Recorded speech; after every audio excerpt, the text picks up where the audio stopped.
Hey, up next on the MARR Army Rock Show, I was real excited the other day to go online and see Think Again doing a CD release show live streaming, and I thought they're no strangers to the MARR Army Rock Show. I thought we had to get Dan Houts back on the show. Now, Dan's another one of those guests we feature who you never know what project he's going to be working on when we have him on the show, but tonight we're here to talk about Think Again. Dan, welcome back to the show. Hey guys, how's it going? Hi K-Rock, thank you for having me. So, like I mentioned, man, we never know what you're going to be up to. You know, you're involved in so much stuff musically speaking, but tonight we want to talk about Think Again. And, you know, when I first had you on the show with this project, I think it was either just a solo project or just you and Fred. So kind of update our listeners as to who's in Think Again and how the band kind of has formed together. Okay, so Think Again started, I used to play as a singer-songwriter. I did basically, it was, just me and a guitar, and I called it Think Vocally. And I would go around and play open mics. Once in a while, I'd run songwriter showcases, started to build kind of a brand around that. And then after playing in bands with Fred, at some point, he started kind of jamming with me, playing like a cajon or a djembe, and kind of doing the drum. And then he kind of became part of it, and it kind of expanded. Then a while back, before we did our last release, we brought in another guitar player. You may remember Jared Swope worked with us for a little bit. Jared moved on. And he actually moved. I think he moved away. We actually hadn't been in touch after he left the group.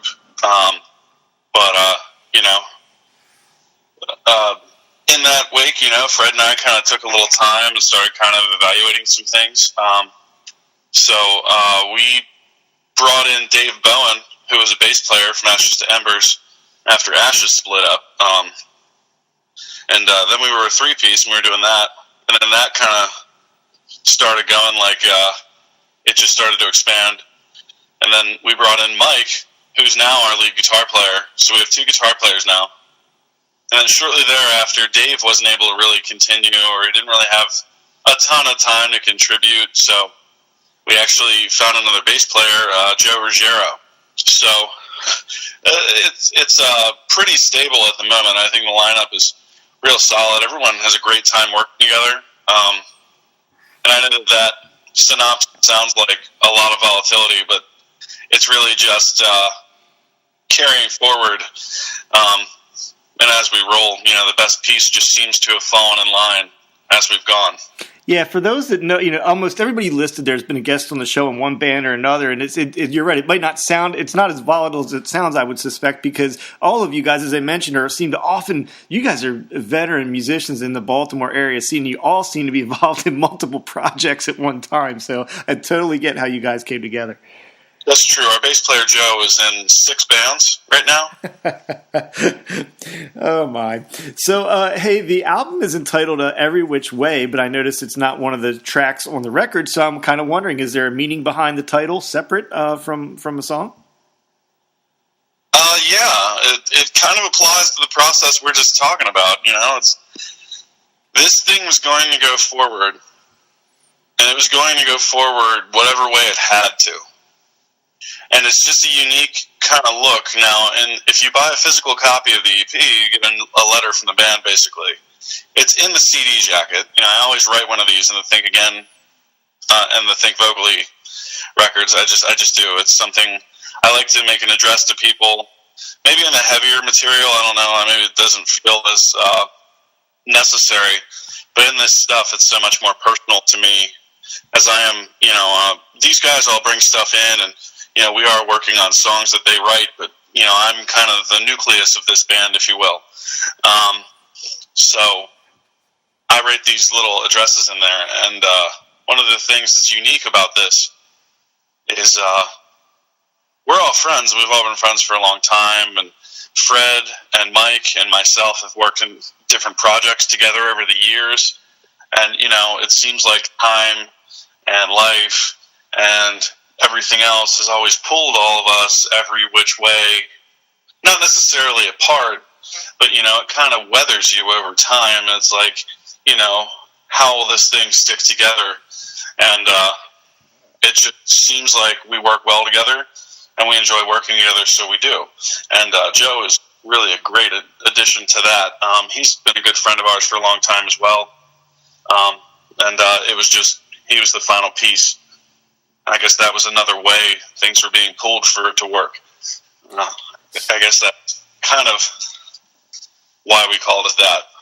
Hey, so one of the things I'm curious about that I actually really like about the band, but it's interesting, is when I tuned in and was watching the CD release, you guys were plugged in, and it felt a little heavier, and then yet the CD is kind of an acoustic release. So is there a vision one way or the other? Is the band an acoustic or a plugged-in band, or is it actually both?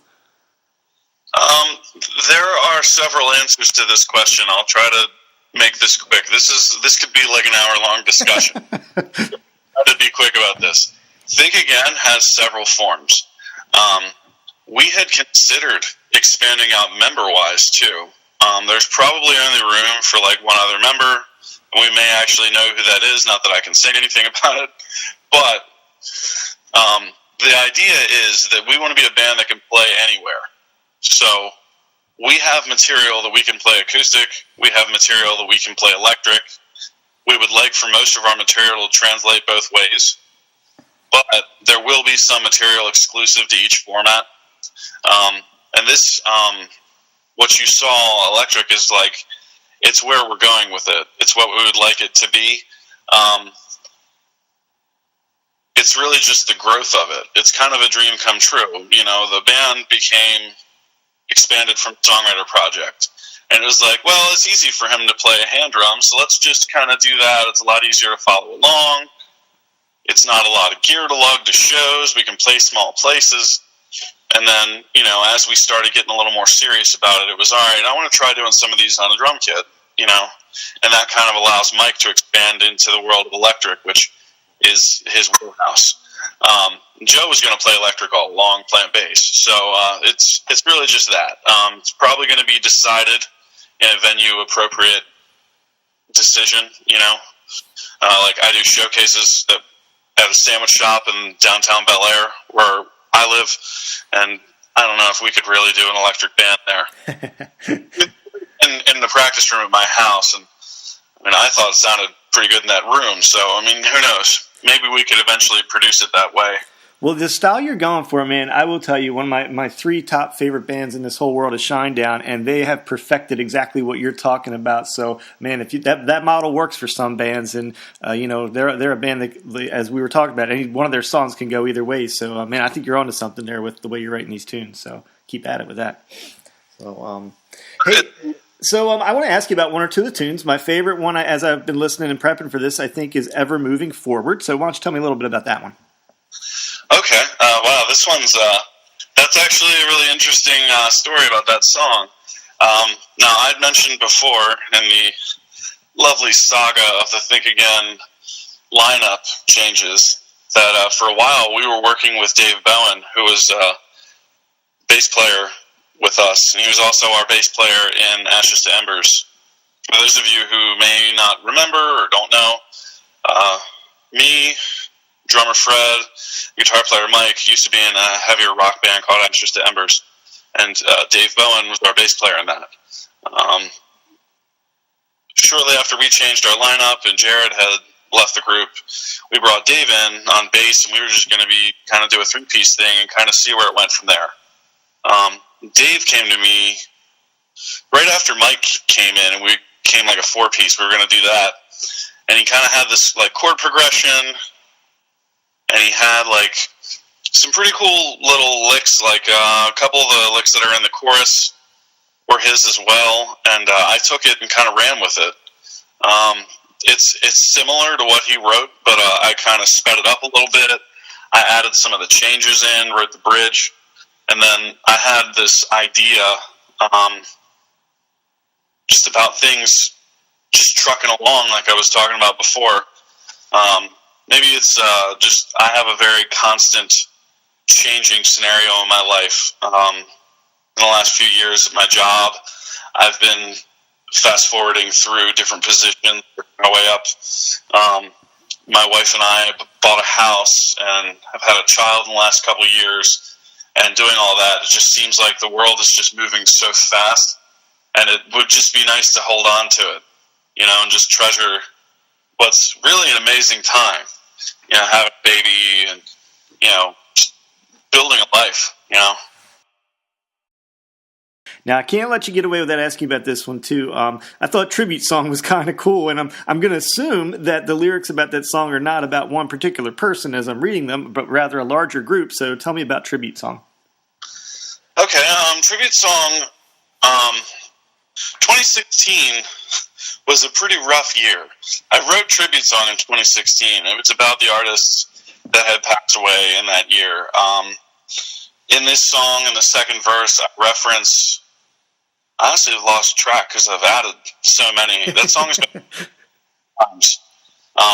The second half of that verse was re-recorded the week before we went to, like 2 weeks ago. Interesting enough, because I didn't feel like I could release that without a nod to Chris Cornell and Chester Bennington. And actually, there wasn't a line for Tom Petty or Prince either, so I wanted to add those in. So it starts with a line about Glenn Frey from the Eagles. Then talks about Scott Weiland from Stone Temple Pilots. Then talks about Lemmy from Motorhead. And Chris Cornell, Prince, and Chester Bennington, David Bowie, then Tom Petty. It's not necessarily in chronological order, but it's a shocking time to live in, to see so many great, talented people pass away in such a short time. It's just, honestly, there are a lot of people that are quite devastated that have lost their idols. And it's, honestly, the song says it. It's the only way I can really get them back is to sing along to their songs and maybe just try to treasure what they left us. Hey, so I mentioned to you the reason I actually kind of caught back up with you is I watched the live stream event. And that was kind of a unique way to do a CD release party. What did you guys? What was the discussion? What made you guys decide on releasing it that way versus like at a show? It was kind of a cool idea. It's something I've toyed with before. In the lineup when it was Fred and Jared and myself, we did one show like that, and I liked it. We were considering continuing with it, but our streaming service we were using had kind of terminated, and we had to kind of reinvent that. And it was a little in and out toward the end with Jared that made it a little trickier to pull off some stuff like that, because he was moving out like toward Western Maryland, so it was a lot to really regroup there. And then we got around to it here, and we had the EP like ready, and we wanted to put it out. And it was kind of tricky. Mike, our guitar player, has a baby coming in a couple weeks toward the end of the year, beginning of next year. So we want to book like a venue show and sell tickets, and then the baby comes a few weeks early, and it's oops, we can't play. Yeah. Or if the baby comes a few weeks late, we book in January, and oops, we can't play. And waiting to release this EP until January when it's ready, and we've been working on it for over a year, which, it's not, I wish I could say that's the fruits of just pouring and pouring and pouring into these songs, but, it's just a matter of timeliness and when people could, and the fact that Joe was coming in as a new member. I mean, he really, really busted his butt to get in here and knock these tracks out and did a great job with them, but, having those elements, we actually put a little extra attention into this in the post-production. We took the tracks, we actually tracked them with one producer, and we had them mixed down with another. We worked with Tony Corelli for the mix down on this. You've probably heard of him. Oh, yeah, we know Tony well, man. Great guy in the industry. Yeah, so had the thing finalized there. And when we got there, we started really looking at like the details and, just really added a little, bells and whistles here and there just to really finalize it.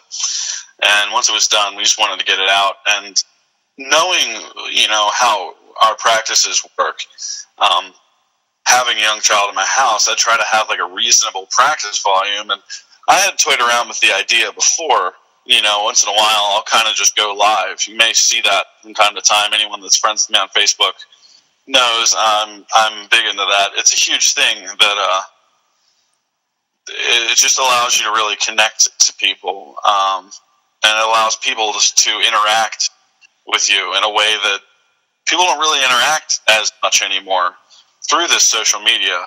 A lot of it's just so static and so disconnected, but everyone just leaves these little text comments that could mean 6 or 7 different things depending on how you take it. However, when they're commenting on a live stream and you can speak to them as they're commenting, it's actually a really neat thing. So we wanted to try it, and we had recorded our practices before like that, and I knew we could really dial it in. The real neat thing we're going to be working on is trying to produce it to have several camera angles. Oh, cool. So that'll actually be a benefit of going through the Twitch feed. We were streaming live on Facebook through my cell phone, and then we had a HD webcam, a condenser microphone in the room, so that was a much better stream through a website called Twitch. So it's twitch.tv/thinkagainband, and the video should be up there. I know it was uploading the last I looked, but it was, it's an hour long. If anyone does want to watch it, it is up online. It is on Facebook. If you go to Facebook and look for Think Again, it's like a white banner with black cursive handwriting. And there's an hour-long, it's pretty much just an EP release show. We're there hanging out, talking to people, joking around, playing songs. The other thing that's a big draw for it for me, I love playing in venues. I enjoy being out, and I love seeing the people, and I love being on stage. I love the lights. I love it all. But, there's a lot of stress involved with selling tickets, stress involved with, people having to pay for expensive drinks, and, can they be there? It just gets to be a stressful thing. And from time to time, every so often it would be nice to do it this way where it's, hey, tune in at 8 o'clock or watch after the fact. Yeah, man, it's a good thing, and you get a lot of people sharing it, and I certainly enjoyed the performance. Hey, Dan, I always love talking to you, man. You're producing some great music in all your projects right now. We were talking tonight specifically about Think Again. Where do you want people to go to pick up the EP? Where's the best place for them to get it? They can get it a few places. It is available on iTunes, and it is available through all digital retailers. If you would like a hard copy, we have them for sale. Go to thinkagainband.bigcartel.com, and you'll actually get the hard copy. And each one comes with a Think Again sticker with a little note from me on it. Hey, Dan, man, I appreciate you being back on the show. Congratulations on the release. Great job on it, and we'll be keeping an eye on your band as we always do with all your projects, man. So thanks a lot for being here. Really appreciate it.